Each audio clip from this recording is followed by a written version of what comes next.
Dakota. Last year, for my CGI U commitment to action, I launched Project Global Collective, which was an initiative to provide entrepreneurs in Uganda with greater educational and trade opportunities through social media. We developed this unique social media website powered by me.com, and that provides a platform to connect Ugandan entrepreneurs with resources and small business owners in the United States. Our online network currently has 30 members from South Dakota, Wyoming, and Uganda. We're also working with a number of partners in Uganda, including the Community-Based Initiative for Rural Development, to extend our impact on the ground in Uganda. Now that our social networking website is up and running, we're working to launch Operation Education, which will provide virtual learning opportunities for young entrepreneurs in Uganda. In partnership with professors and students at the College of Business and Technology and the College of Liberal Arts at Black Hills State University in South Dakota, we'll develop online tutorials and webinars to provide our members with information on topics related to entrepreneurship and business development. In addition, we aim to fundraise for educational scholarships to further assist Ugandan students striving for an education. Project Global Collective is empowering Ugandan entrepreneurs by using social media as an instrument to share resources and encourage collaboration.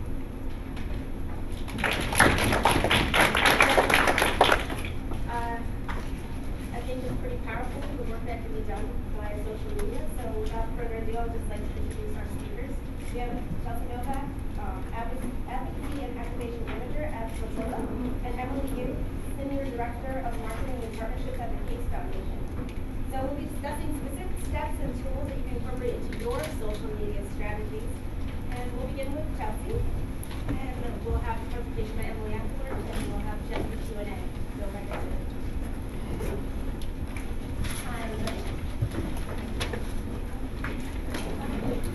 Hello. I like response. It's very social. So today, Sorry, can you just speak up a little bit? I'll try my very best. Naturally, I'm naturally soft-spoken, so which is why I love computers. So if you notice I'm starting to get quiet, just kind of start waiting. So you've got your commitments, all of you. You want to try to affect change in the world. I'm going to tell you to give you an overview of some of the tools that you use to help social media help you control or help you. First of all, to give you an idea of who the heck I am. I'm from Mozilla. You may know us as the people who make Firefox. Our mission specifically is to promote openness, innovation, and opportunity on the web. We believe the web is the most powerful thing that's been invented in the last 20 to 30 years that can actually change and make the world better for everyone. We are proudly nonprofit, so we are like you. We are fighting for every dime we get. And we're really dedicated to keeping the power of web in the hands of people and users. And we're also a global community. We are a community of thousands from all over the world. Our staff is embarrassingly small. And we work with our contributors, our users, to develop innovation. Specifically my group, we empower and grow our communities from the users that use 450 million people who use products like Firefox, to our volunteers who help us build, promote, and market Firefox. And basically work to advocate, promote, and actually participate in Mozilla. And one of the tools we use for this is, surprisingly, social media. What I want to talk a little bit about today is the paradox of choice. There are hundreds and hundreds of social networks. You can build your own social network. How can you make it work for your cause? Which one is right for your project? Is your project local? Do you need to be on Twitter? Do you need to be on Facebook? There are a lot of questions you can ask yourself so that you can actually filter down and find the right social media tools for yourself. How do you create an integrated experience? Are you going to be logging on one platform and tweeting on another, going through Facebook? How do you make sure you're reaching your audiences in a way that seems seamless? It seems like it's all in your voice. That's the most key thing about social media is that it is authentic and it is in your voice. Also, how do you manage it? I firmly believe that social media done properly can actually kill you. So, management is really important. Some important questions to start off with. Who is your audience? Who are you trying to reach? Are you trying to reach the people that you're helping with your commitments? Or are you actually trying to reach the people that are going to fund your commitments? Are we trying to reach both? Are they on different social networks? These these are really important questions you can ask yourself.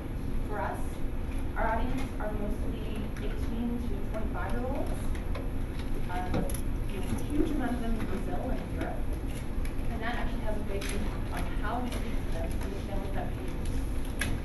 And again, where are they? Are you speaking specifically to an American audience or a Japanese audience? Are you speaking to people who are around the world? And if that's the case, we need to look into having your content translated. Facebook has amazing features that allow you to, translate your content and get it out to geolocate what you're trying to say. So again, an important question to ask yourself when you're getting your content. How is your audience using social media now? Are they the type of people who are going to share and like something that you create? Are you the type of people who just want to click on cookies and all that? Or are there people who actually generate content? Is your audience a whole cadre of bloggers who are basically going to talk about issues? And you need to find a way to keep your content aggregated. Depending on those answers, that will really define how you want to use social media. And the biggest question of all, do I need to use social media? Is it actually going to help my cause? In many cases, the answer is absolutely definitively going to be yes. But you have to be confident that if the answer is no, it's still okay. Because you are scrappy, you're young, you have finite resources and finite time. So you really have to be strategic about where you apply. So I'm going to take you through some of the things that we use, specifically Mozilla, and how we use them, and give you some basically some tricks, tips and tricks to make the best of them. Because again, we're all dealing with it. That's right. Sorry, I have extra notes that I took last night during the plenary, so I'm going to reference them. This Jack was so cool.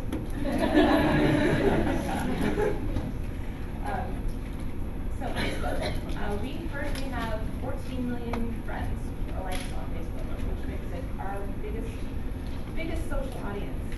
It's also the biggest social network in the world right now. It's a powerful tool for communicating with people who share your interests. It's a great tool for organizing if you want to organize events. It's a great place to be silly. It's a place where a lot of people are. At Mozilla, we have a lot of ambitions about how the web should work. But realistically, at the end of the day, we go where the people are. Because you can have the greatest message, but if no one's there to listen, it's kind of wasting your time. So the really tricky thing about Facebook is a thing called edge rank. So a lot of people think, oh, well, I'm just going to put it on Facebook. And magically, everybody who follows me, everybody who likes me will see it. This is in fact not true. 16% of your followers will see your content. This is how edge rank works. It basically increases that percentage based on the quality of your post. And that quality is determined by how well your followers interact with it. Do they like it? Do they share it? Do they comment on it? The more activity your post generates, the higher percentage of people who will see it. So if you're managing a Facebook page, you'll see a little thing at the bottom that says, if you have 1,000 followers, okay, 160 people saw this post. So it's really, really important that you are engaged and you're creating really good content that's relevant. Some great ways to do that is to ask questions. Social media is a two-way street. It's about communicating back and forth. So the more you can actually ask the people who are on your page what they think, what they want, they'll have a little fun when you can, much more, that will really improve your edge rank stats. So that's an important thing to keep in mind. Also, Facebook is highly visual. It's no coincidence they bought Instagram. So we found posts that are visually based, graphic, they perform so much better than things that are text. People are very hurried, they don't have a lot of time. If you can have a visual that kind of has your content in it, the better your chances are. Actually, Facebook now even weights graphic posts a lot heavier than it does when they're text. So this is an example of some of the things we've used that kind of resonate with our audience. Is anything involved in our dear box? Inside tip? That's sometimes me in that box. Because the box is really tall. Things that talk about our message. A lot of people affiliate themselves with our brand because of the fact that we are mission-based. You guys already have that built in because everything you're doing is based on your mission.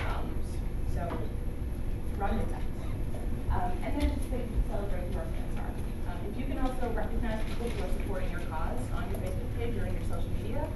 You're engaging them even further and giving them Twitter. We all have to love Twitter after last night, but we did already.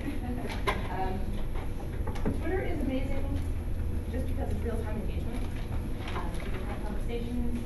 It works really, really well sometimes when you can link to blog content or websites. My tip to me for you is to have a hashtag strategy. So if you're going to start tweeting about a campaign you have, or a project you have, or an event you're having, throw a hashtag on it. Make sure it's yours. We did this experiment last week, which I unfortunately couldn't include in our slides, where we celebrated our 15th anniversary as a company, as a nonprofit. And we managed to get, using our hashtag strategy, using the web story, where we got people to tell their story of why they love the web. We managed to get 265 million impressions based on just getting people to tell their story and say why they love the web. And again, you guys have amazing stories. You have amazing content. So just get people to share using that, and you can track better how it's performing, and you can use that when you're talking to prospective funders or backers, saying, well, this is how many people we have talking about us. This is why we matter. One of the things we use Twitter for is our color Army of Awesome. We like the word awesome a lot. And basically what happens is people who are volunteers, who are supporters, they basically log into the site using their Twitter account, and they can tweet back at people who tweet questions at us. We have over 1 million people following us on Twitter, so as you can imagine, it's a lot of, why isn't my firebox working? And help me here. And so our volunteers sign in and they try to respond to every tweet they can. During our web story, we tried to retweet and respond to all the tweets that came into a web story, and I think it nearly killed our social media team, which is, again, social media can't kill you. And the thing I'd like to show you, is our Firefox tweet sheet. And this is another great thing about Twitter has an API, so if you have friends that are nerdy, friends that are techie, if you're techie yourself, you can actually use the Twitter API to like pull content that's actually tagged. So right now this is pulling every single tweet off the internet that has Firefox in it. And we just kind of got the graphic designer to help us. As you can see, there's a lot of stuff we can make from ideas. And that's really all these ones. So I'm talking about web browsers. But again, you can do really, really fun stuff with the Twitter with their APIs.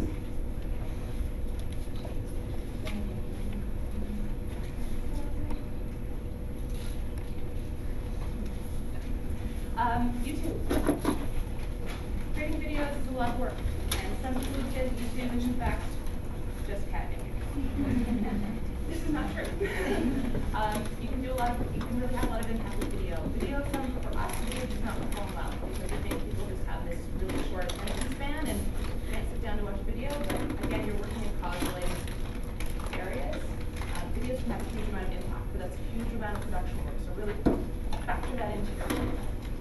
It's also the second biggest search engine after Google. It's also owned by Google, so it's kind of hard to parse that out. But it's an amazing opportunity for storytelling and sharing. We also are trying things out in places like Pinterest, which is highly visual. Again, kind of using the same materials we've created for Facebook and seeing how they perform with this different audience. So to optimize it all, you need to create a calendar. I think that's a really good basic thing to start. If you create a plan, create a calendar. Look into the milestones for your calendar. Are there elections? Are there events? Can you tie it to a holiday? Make sure that you've got this mapped out, and then you can start filling in your content behind that, so you know, so you're prepared, so you're not caught off guard. Try to make sure everything you do on social has a strong call to action. Fill out this form, sign up for this petition, like this, share this with a friend. You can also, if you have budget, I know it's challenging sometimes to do a sponsor post. Sponsor posts on Twitter and Facebook specifically can help get you a lot more followers, and then you can reach out to those people. But look into the costs. There's also great free tools and resources like Creative Commons. So if you don't have the money or the time to hire a designer or a photographer, do searches on Flickr or YouTube under Creative Commons. You can find all kinds of materials that you can use and repurpose. that have been licensed by the creator for you to use because they're great people. And if you create stuff yourself, also license it with CC. How you feeling? Exactly, right? So it kind of comes back to the question, do you need to use it? There's other alternatives. I know blogging is technically social media.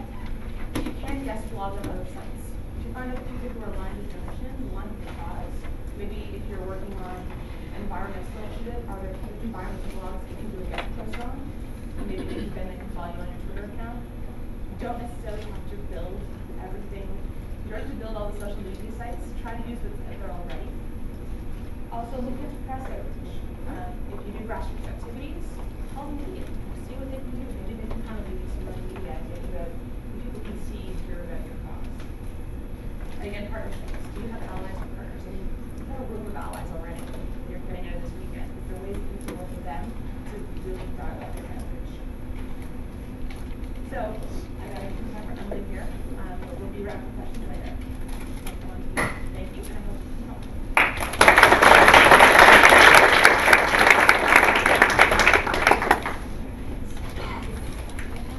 That was a really helpful presentation, especially I think when we're talking about this to dovetail. That's sort of a lot of the first steps. You have to know those things in order to get where you guys want to be, which is why I'm so excited you're all here. My half of the presentation is really going to be about firing you up and getting you inspired to be fearless in what you do in social media. So something Chelsea and I actually wanted to know too is for the projects that you either pledged or that you've already started or something that has inspired you, how many of you have a Facebook page dedicated to that? Not a personal one, but for that one. Okay, awesome, right, Chelsea? How many have a Twitter handle for that project? Excellent. Instagram? All right, now we're getting down. Pinterest. Okay, and finally Google+. Okay, I see one dissenting head nod. Okay, so with that in mind, try to tell us a little bit to you. So a little bit about me. I'm working at the Case Foundation, and the Case Foundation, another little question, and we've always asked this of our new employees, and I'm wondering if Chelsea has an answer too. How many of you had an AOL or America Online screen name? Yes, okay. Some of our interns, freshmen in college, do not. We come in and we do a little, hey, get to know each other, and we don't have a screen name, we don't know. Well, for those of you that do have one, Steve Case is actually one of our founders, along with his wife, Jean Case. They actually started the Case Foundation, and Steve co-founded AOL. So that has sort of trickled down into all the work we do, and that's why I'm so happy to be here. We love social media and technology for social growth. We also deal with entrepreneurship, next gen, etc. So with this sort of 15-year anniversary that we just had last year, and I'm actually excited for you guys to celebrate your 15th. We had no Fox costume or mascot, unfortunately. But we went away, the team went away and did a brainstorm. We're like, it's been 15 years, what have we done? Where do we want to be? We're having like a 15-year midlife crisis sort of thing. Part of the ethos that came out of that meeting was that we want to be fearless. We saw that in the philanthropic sector, a lot of times change just wasn't happening. We were using tools, images, ideas from previous generations, and we just didn't see enough change happening. And with Steve and Jean, our founders, they love technology, they love doing pilot programs, experiments, etc. How could they help use the foundation to inspire the rest of philanthropy to take that lead? So we ended up with this idea. We have to take risks, we have to be bold, we have to jump forward, and we have to be fearless. So with that, what does that mean? To us, we talked to a lot of people in the sector. So it wasn't just us in our own little bubble. We talked to folks, thought leaders, experts, etc. We came down with 5 core values, which I want to share with you today, and that will guide this discussion. So I'll give you some concrete examples of how you can apply this in a moment. Make big bets. Experiment. Make failure matter. And reach beyond your bubble or partner with outside entities. And let urgency conquer fear. And again, we'll go through these one by one in a second. As a bridge between me and Chelsea, I wanted to show you guys this video to help inspire you and motivate you what we're talking about today. It's only 3 minutes. Volume, where are you? Thank you.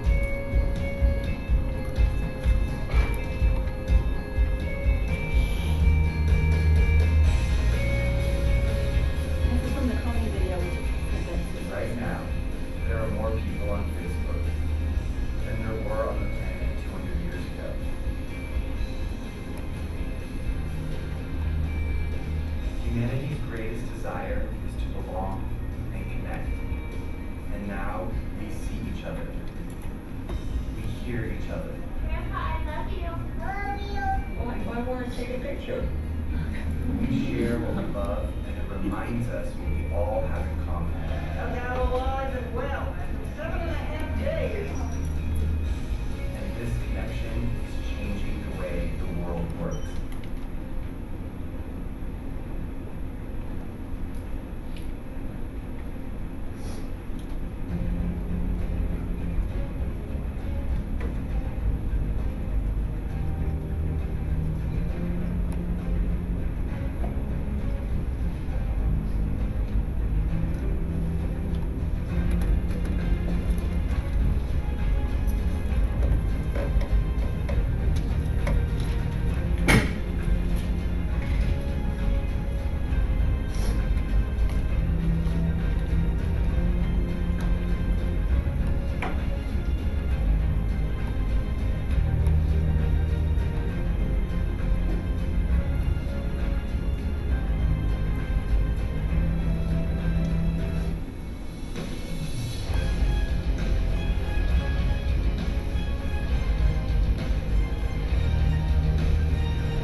what else is happening? This is a couple months old, so those stats aren't exactly the most recent. Just want to use them in your own pictures or your own programs. So how can we apply what you just saw? Some of those great examples from Kiva to Spark to what the Red Cross did with texting to give Haiti. So let's apply some of those 5 core values that we just talked about, right? Making big bets and making history. So some of the ways that you might think about applying that to your own programs, make the case to engage via social media. You saw that stat about how a lot of nonprofits are on Facebook or on social media, just as you guys are on Facebook and Twitter, etc. They don't have enough resources or don't choose to dedicate resources to help manage them. As Chelsea was saying, social media, and I'm telling you, it's true. For a lot of organizations, it is financial, it is staffing, so we understand that. This isn't to say if you don't do this, it's not right. This is more of a plant the seed type presentation. We just want to give you and empower you to say, you know what, we should probably take another look at this. Well, yes, it is important. For the Peace Foundation, we did a couple different things. One of them was dedicating our strategy to Facebook last year. I love that Chelsea said, let's not just create a new platform for the sake of creating a new platform, let's go where people are. We spent countless hours and a lot of money doing all sorts of different platforms. And at the end of the day, we weren't seeing a lot of good results, to be frank. So our CEO finally was like, you guys, what's going on? What are we doing? We're trying, we're putting out all this effort. We've got a dedicated staff person. What's not working? And we're like, you know what, maybe we should rethink our strategy. We have this little pyramid of which social media platform we're focusing on. We inverted it. We said, let's go to Facebook, and that's going to be where we spend most of our time and dollars, because that's where the people are. Being fearless and making big bets can also be, giving your CEO or leadership, empowering them to be on social media too. We found through our work at the Peace Foundation, actually a lot of CEOs are not on social media. And I say surprisingly for me, right? In the world that we're in, with the Gene cases and Steve cases of the world, they live and breathe on Twitter, on Facebook, etc. They share everything they do. But for a lot of leadership, it's not natural. It's not what they are comfortable doing, and that's fine, right?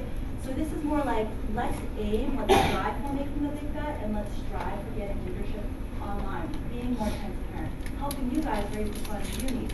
If you are that CEO or that person, consider having a presence on social media, not just personally for fun or with your own friends, but maybe one that integrates what you're trying to do professionally as well. Big takeaway, and I apologize for the formatting. It's just to plan to succeed, right? Plan by making big bets. Plan by making history, and you'll get there, I hope. The second one, experiment early and often. So I think all of you just being in this room by second nature want to and feel a passion for and an affinity for experimenting. Chelsea and I know this world very well. In social media, that paradox of choice she was talking about, every day, right? You only have a limited amount of time, resources, etc. And we face this struggle too every day. It's like there's so many platforms out there, what do we choose? Our answer is, you know what, we're just going to play around. We're just going to try and see what happens. Not everything is going to stick. We were on Ning a little while ago, as I heard our first speaker talk about.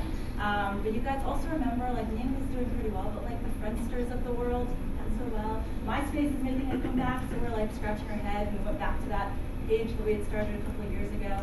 So it's all about just playing around and experimenting. Nobody in social media, if they come to you and tell you that they have all the answers and they're an expert on every platform, you probably need to take that with a grain of salt. Maybe there's one or two out there. So for you guys, you know, the sponsored ads that Chelsea was talking about, that's great. I just wanted to add in there for experimenting purposes, Facebook, I think it's like $10 and $15 to start, right? So for you guys, maybe think about that. Put in $15 to see if your ads are working.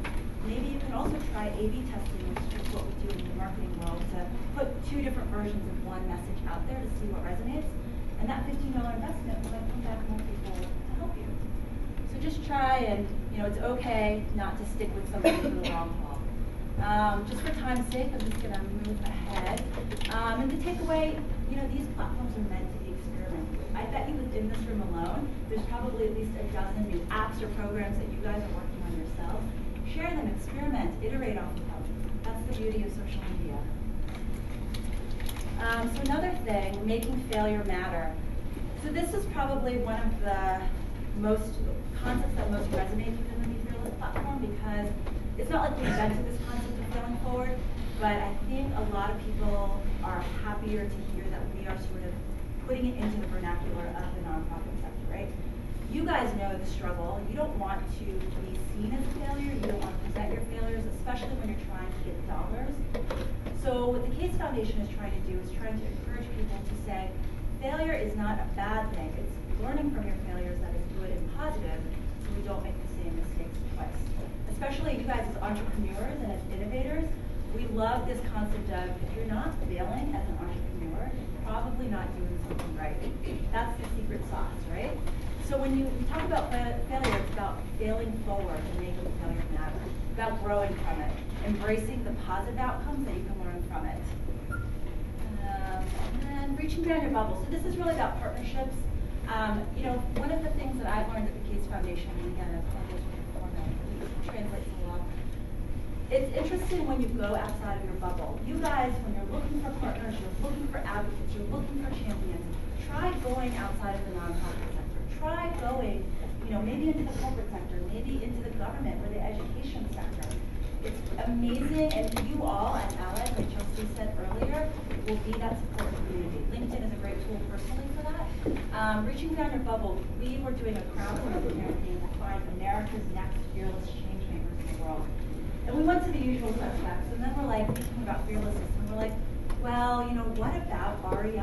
Like, they love fearless individuals, but it was more so from the context of, you know, the outdoor space. We went to them and talked about it, and they're like, you know what?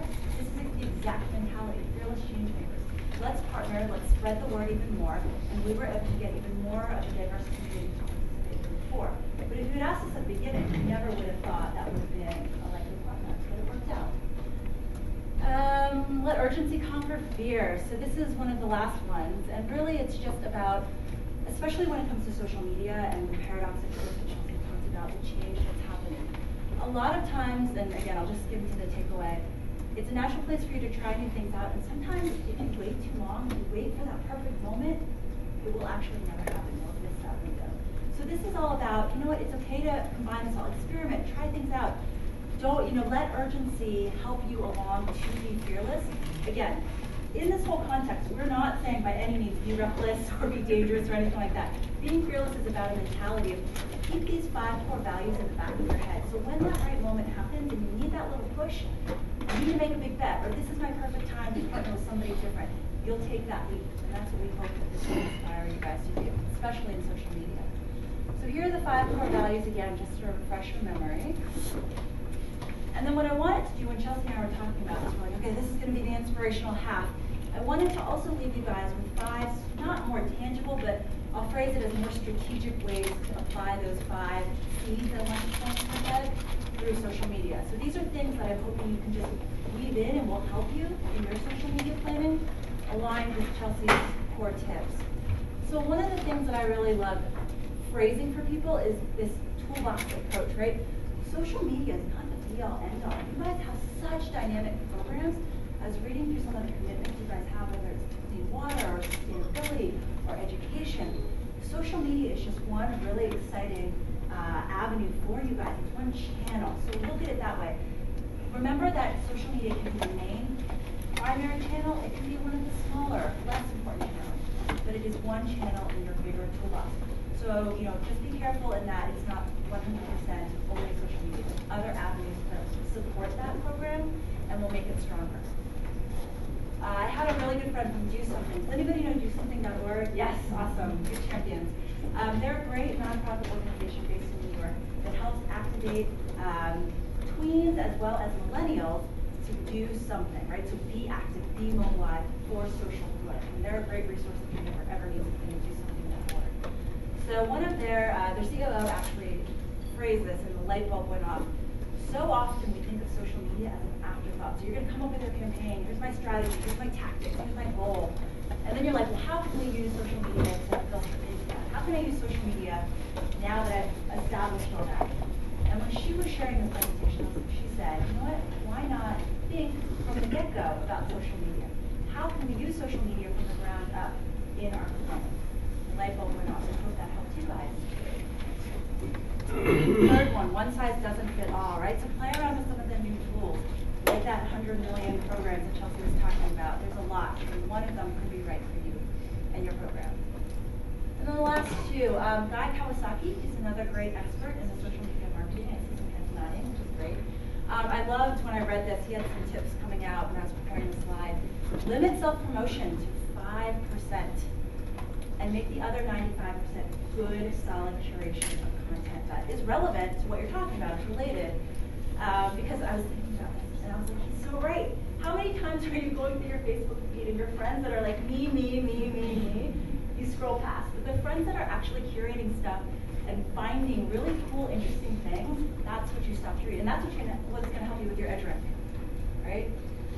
Things change, the final one. It's not an exact science. Everything Chelsea and I are telling you, even that video I just showed you, is probably outdated right now by the time we leave this room. So just remember, it's great to keep up on the blogs and read and learn new things. The edge rank formula is great. I'm sure there's going to be even more new tools about engagement coming out in the future. And then really quickly, here's some resources for you guys to take away if you're interested in marketing and social media. Katya's nonprofit marketing blog, again, free resources, great tips, and she blogs pretty frequently, very well respected. John Hayden, another great resource and blogger as well. He also does webinars and tutorials online for free. TED, so anybody know TED Talks? Awesome, yeah, okay, I love you guys. So TED is just great. Whenever anybody at our office needs a moment to just pick me up or like, I can't brainstorm anymore about crowdfunding, like I can't. We go to TED and we find a free video online and we spend 15 minutes and we watch something and it's rejuvenating. Exactly. So I encourage you guys, that's also great content to post. People love sharing TikToks. It's great content. Wild Apricot, another good free service there, for-profit company, but they have lots of good non-profit related stuff and services and tools. And then again, the Case Foundation. And again, I didn't feel the need to add Mozilla, but Case Foundation and Mozilla both. So we have toolkits, social media 101s, all sorts of stuff for you guys. And if you want to, you can always tweet me at DCXChange. That's it. Okay, great.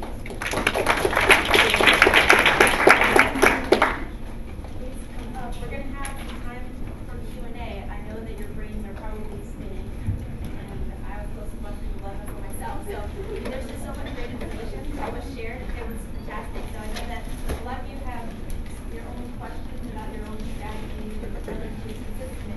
We're just going to open it up for about 15 minutes to talk directly to our presenters to get their sage advice.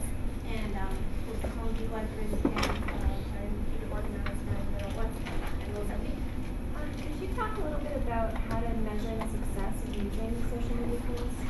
How do you know it's working?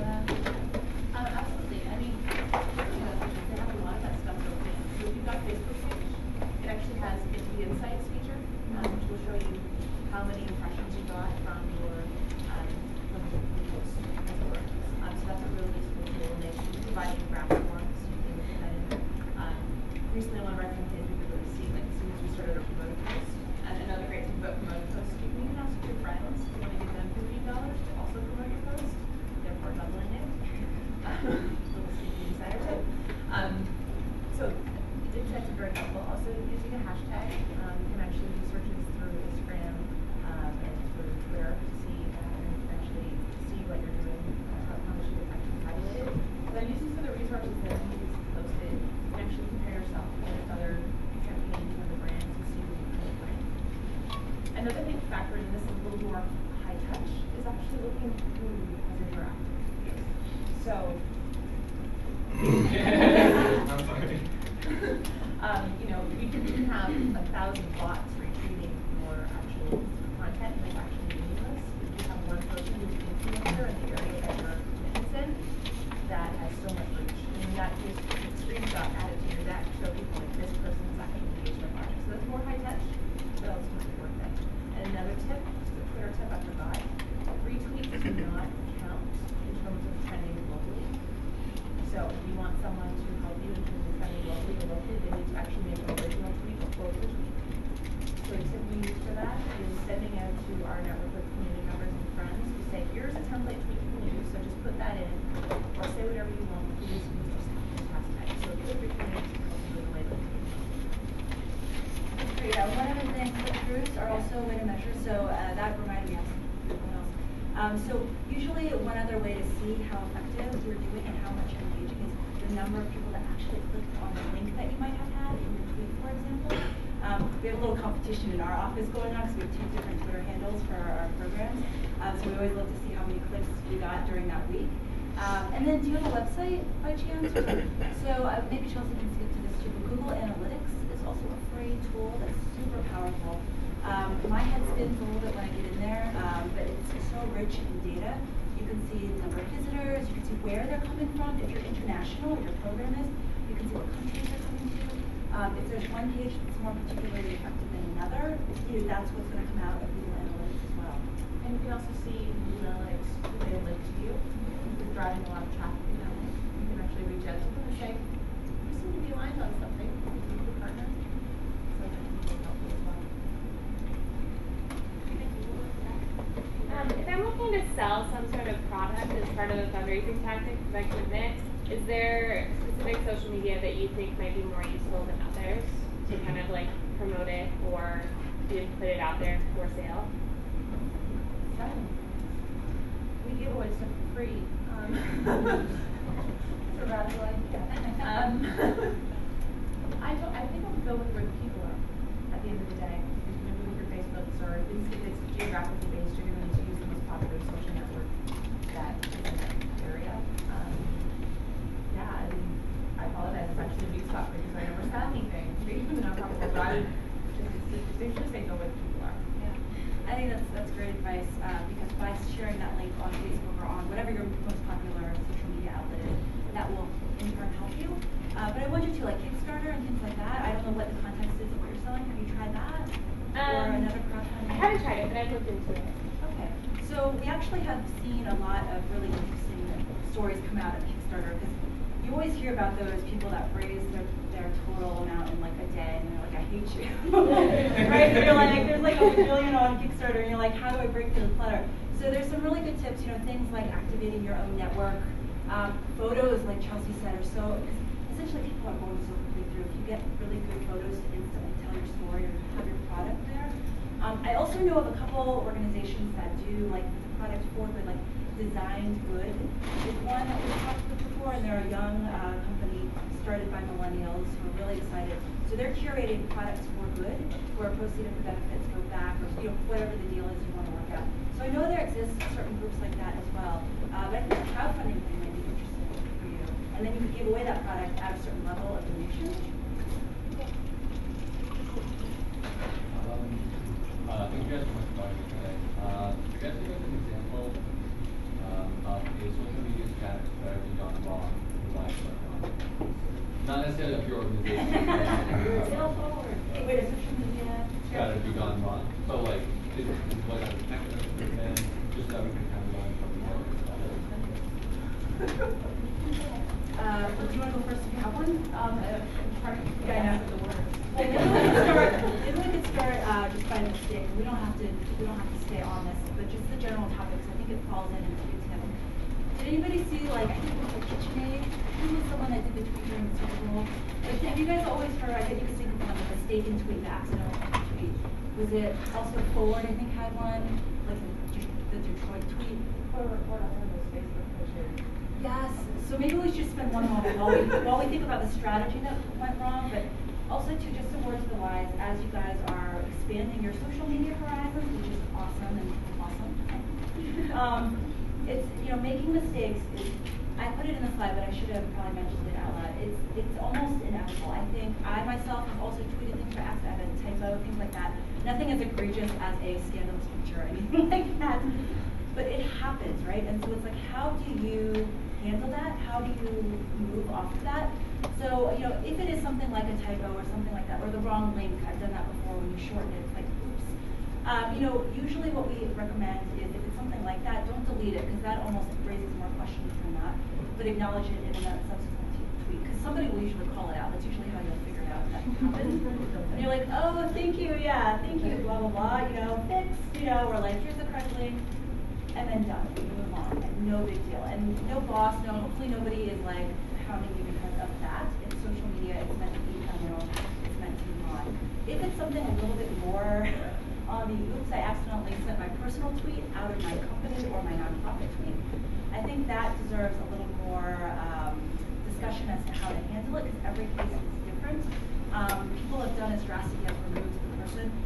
At the end of the day, what has always happened from the more public thing that I've seen where the crisis has happened is transparency. Transparency has been the end of the day. It's like, we saw this, we're addressing this, here's how we are rectifying it, and they publicly acknowledge that. Because if they don't, it will just live on. Even if you delete the tweet, somebody has snapped a screen grab of it, and it will live on. So just one little tip, and I'll Nothing can be deleted on the internet. yeah. Just going to go back to your original question, thinking about things that fail. And we have a very similar ethos in the Valley, which is fail fast, so that you don't fun. It's a great environment to work in. It's like, oh, fail, great, awesome, good, next thing. Things that fail because of things where, as I already said, social media was not considered at the start. It's an afterthought. It's like, oh, we have this new product, or we have this new campaign. Can you tweet about it? Like, no. Do you want it to have impact? Then we need to actually add social media to the plan from the start. It's like, what can we do to make this campaign work on these different channels? So that's the biggest indicator for failure in my part, is when they don't engage with our content and our social media team from the very start. Because they're going to look at it, well, this is a great idea, we can build this on top of it, add in these features, but if you're thinking about it as an afterthought, then I think we do. Thanks for coming. So when you're first starting out, like you have like 0 fans, how do you attract people to your page, especially people who are passionate about what you're talking about and are more likely to engage with your work and promote it? It actually works a lot like it works in real life. Create a lot of introductions. We start getting ourselves involved in conversations online, and then what's great is that because we use things like Facebook Connect and blog and Twitter, that can be instantly tied to your account. So if there's a forum where people are talking about your issue, and you committed to, you can go in and start speaking as an expert or advocate, and start following you with curiosity, and become authentic way to generate followers. So engage in conversations that are topic.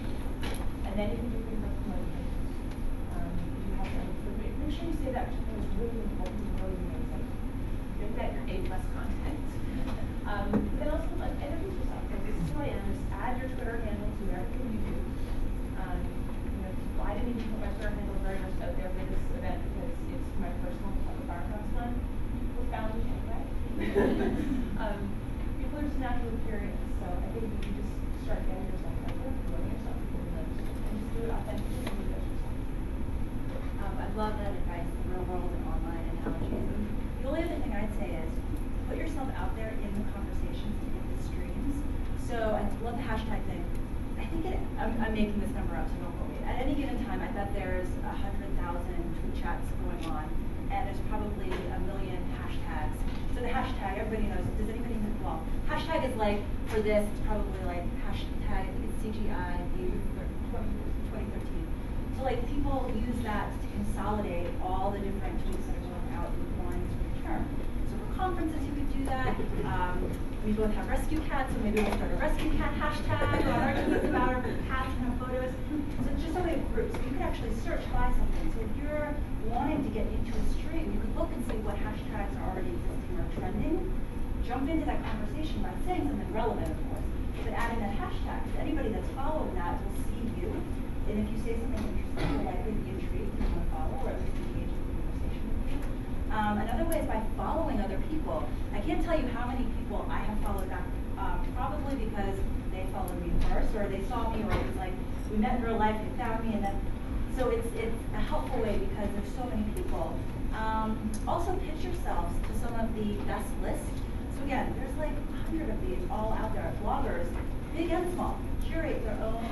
I'm interested and passionate about this cause. I'm curating my own list. Pitch yourself to them. Say, hey, would you mind spotlighting me today? I'll draft up 5 tweets, or I'll retweet you in return. And those are free things you can do that take 30 seconds, but may be able to get you that return you need. Make sure your server profile is complete. Make sure you have a picture of yourself, not the egg. That you live with a box. And make sure you have some information about you and why you're passionate about it or your project. And then also have built in some content. Because if someone sees some follower requests, they're going to go, who is that? What are they about? So make sure this is see. Questions from the side? Yeah, this is very helpful, thank you. And I work with a group that does many different kinds of content, and I'm curious if you have thoughts about how many content streams to push at the same time.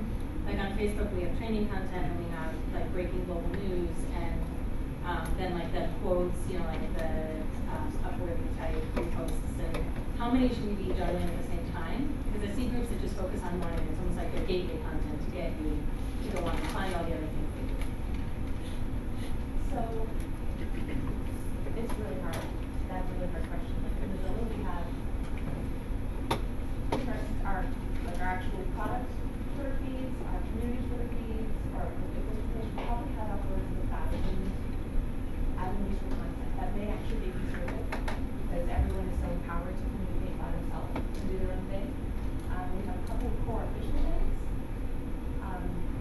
It's really hard. I think you should do as much as you can without overtaxing yourself, but also look at the return you're getting on all of those channels. That's really the big indicator. Like we're putting all this energy into Facebook, but no one there, no one interacting. Look at every channel you have, look at it very quickly and analytically, and that will actually tell you how much you can do. If you're like firing on all cylinders in all channels, get more volunteers. There's an investment situation, but you can make those choices based on how people will tell you what they want and where they want it. And one thing to add, so in full transparency, we at the Peace Foundation are undergoing a little identity crisis ourselves. So we built this website, and it was 2 years ago, this is the last time we updated it, and we feel like we've outgrown it, and like now when we have programs, we're not quite the right avenue to find it on our site. Like we just feel like the website has become our place for everything, and it's not working for us or our users. We're not able to find the right information really easily. I love your gateway comment. I mean, really, I think that's what we're trying to steer it towards, if you will. So what we're trying to do, and this isn't fully, I can't fully articulate it well because we haven't yet gotten there in our heads. It's all sort of under the umbrella of engagement. So back to the very first question, actually, we're seeing a shift, as I'm sure you guys are at Mozilla, in the way engagement is going. You know, everything from a couple years ago, even last year, where it was just numbers. Just get the numbers. We have to be at 100,000 on Facebook. We have to be at 500,000 on Twitter. Like, just the numbers. And we didn't necessarily care how we got there per se. I'm talking sector-wide. I think now the shift has gone more to, is that engagement genuine? Is it authentic? And is it actually helping your cause and mission, like Chelsea was saying so articulately? So for us, we're seeing that the website is actually focused more on that old way of looking at engagement, which isn't actually where we want to be. And that's not to say it's not right for everybody, but for us. So to your point about which streams, we're sort of thinking Facebook, who is there, right? So what is the community that's there and what information are they responding to? Twitter, same thing, Google+, Instagram, etc. And trying to better tailor content for those avenues and not be everything to everyone on every single piece. Because to your point, it just doesn't work, A, the return isn't there, and we're killing ourselves. The only other thing I'd say is we're also facing the chicken and egg game. We're like, somebody's like, well, nobody's visited that page in the last, week. Clearly then it must go away. Then another person at the table says, well, did anybody promote it? Because if you didn't say anything about the page, nobody knows it's there. So we're going through that struggle internally, which may be cause to help you with the strategy of testing, promoting, seeing what sticks and where they're actually going, and then determining what to call and what to cut or something.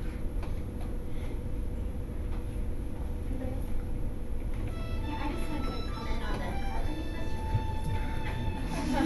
Music show with my everybody So I'm the head of social innovation for Indiegogo, and I'm going to be speaking at the skill session on fundraising later this afternoon. So if any of you have questions on crowdfunding, definitely please come up and check out the session. We're also working with the final 4 teams here at CGI U to launch crowdfunding campaigns. Or just grab me. I'm happy to share any information offline, and also we've got lots of great free resources that will help you on any platform with best practices. So I'm here for the skill session this afternoon. Well, actually, do you have any advice for our earlier question about products and sort of maybe not necessarily monetizing, but if there's fundraising related to social media? Yeah, absolutely. So I'm getting a sneak peek. Yeah. Yeah. Okay. So I mean, products are great on crowdfunding, and it's complementary to everything we just talked about here. So crowdfunding basically is a great way to kind of reach into your community and your community's community and kind of turn these ideas into reality. So you can use the product at different perk levels to kind of distribute it that way. And it's also a great way for you to not only like gain money or get the product out there, but also to get smarter faster, to understand like which products people are interested in, what price points they're interested in, like really interact and engage your community base. So I can go a lot more into that, but definitely catch me offline. Also, my colleague who heads up all university work is here as well. So feel free to grab one of us. And I'm just Amy at Indiegogo.com. If you miss me, feel free to email me, and I'm happy to help. Thank you. We're going to have one last question, then we're going to break out to another little format. So you want to just go ahead, and then we'll talk about next. So I started a project I helped start a project last summer around crowdfunding, helping young people who are aging out of foster care with their financial barriers in their post-secondary journey. And so we've been able to raise $13,000, but it hasn't, I feel like it hasn't, well, maybe I'm being a little harsh, but I just feel like that's not good enough. And one of the things that we did before we even launched a website is we ran a 24-hour social media campaign to get 500 people to like the Facebook, with the thought that, we would probably raise between $3.50 to $11 for those Facebook likes. But one of the mistakes I made is that, the target population that donates online is people who are between 18 and 35 and who make more than $40,000. And so, like, the people who are liking the Facebook page were fit in our category. And so, like, now it's just like we have all these likes, but like, I guess there's the two-part question is how do we engage those? It could be to anyone, I guess. She said crowdfunding, so you open up the box. How do we engage? How are we inclusive and engage the likes that we do have, and then how is it that we do get the target audience? And Should we let Amy answer first? Yeah, first. Amy, do you want to answer?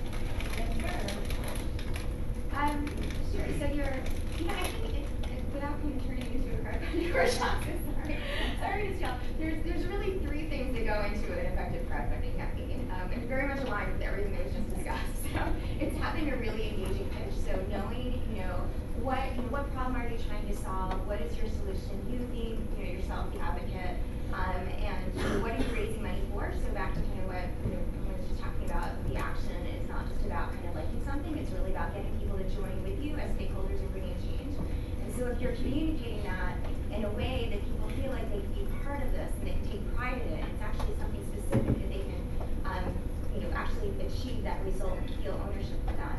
That's really important. So we'll go into a lot more of that. Second is finding an audience that cares, which is everything that we just talked about now. So it's really thinking through, who's your inner circle, who could be in your host community, and then who are those communities that already exist that are having these conversations and using everything that was just discussed to get there. And the third is being really proactive in your communications. So I think it's less about let's go get the likes and then transfer the likes into action. It's really more like how are you getting what you're actually trying to get, which is getting them to your crowdfunding site, getting them to actually engage with you, getting them to feel that pride and participation. And that's a lot of the human psychology behind it. Yeah, that was great. One thing I would add is there's this report that we worked on with Achieve that might help you, and anybody that's trying to engage millennials, whether it's through fundraising specifically or social media engagement, it's called Millennial Impact Report. I think if you Google it, it's one way. I think it's just millennialimpact.org. But anyway, there's almost 7,000 millennials were actually surveyed on how they prefer and choose to give and donate, to serve and volunteer, and also engage online. So it's got a wealth of information. I was surprised, like celebrities don't tend to work when it comes to actually inspiring a donation. Other statistical facts and things like that. Again, that's I'm sure that's not the case with every case, but across the board it goes. And then one other thing I'd like to just say, it was interesting, and I don't know if Chelsea knows the stat. So in this whole EdRank conversation, we were also looking at other ways to look at engagement online. Like what is effective engagement? What is the benchmark? If you Google, how do I measure my engagement online, and what is good engagement, which we've done multiple times and frequently, it's a mess. There's no definitive answer, there's no wide sector, nonprofit sector wide, I think, approved type thing. Maybe Mozilla can come up with something. Internal data. Yes. About 15 years. Yeah, and so maybe like this is something we can collectively start to figure out together. Because EdRank is one way, and there's tools like Radian 6 and all these other things. But it's like at the end of the day, for me and my Facebook page and my Twitter page, how do I measure good engagement? And so mostly anecdotally for us. But then also too, we found one stat that a lot of the big companies with like the million and maybe even 14.5 million like you guys, I think it's 1% is actually considered good engagement or the norm for those larger. So I think it might be different because it's quantity versus quality and things like that. But It's also, I'm so surprised. also a question of negative reporting. Yeah. So we have 50% engagement on our Facebook page, which is absurd. That's also because that 50%, well, a good portion of that is people going, oh, I'm screaming proud of their names every time we post something. So, I want to go to the like, okay. Why do you like that? That's another presentation altogether. So it's another question. Like, having a like is just like a guaranteed ticket to like having holiday success. It's not like, well, someone likes me and they see my post, therefore, matter. It wasn't all the right. So yeah, you throw all the folks to your page, but they weren't the right audience. And that's what we just have to use to optimize for the next iteration of the project. Now you need to go find out where are those people who want to them to your house, where are they in the net? What do they do? Facebook social graphics coming out, which I can allow itself to search based on the likes and emails, which is another way you can further drill down. When you post, you can actually say, well, I want to post specifically to people from New York City who like self dancing and who